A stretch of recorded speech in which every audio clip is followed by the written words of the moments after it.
Nakarating dito guys ang floating bamboo. Ayan. Nirentahan siguro ito nila. Diba doon yun sa dulo? Doon sa may Kubo Resort. Nandito siya ngayon. Sa harapan.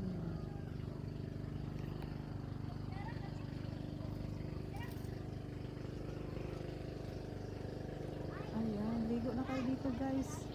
Libre. Walang bayad. Ang ganda ng beach dito.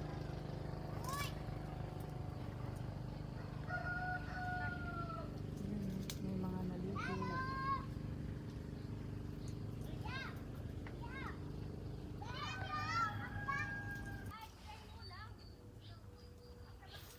Pwedeng rentahan ang floating bamboo guys. I think nasa 1,000 pesos siya. Whole day na po siya. Ayan. Kaya siguro nakarating dito sa area na to kasi doon yan sa dulo dun sa kubo. Dahil nirentahan siguro ito. Dito siya sa harapan namin. Ayan o.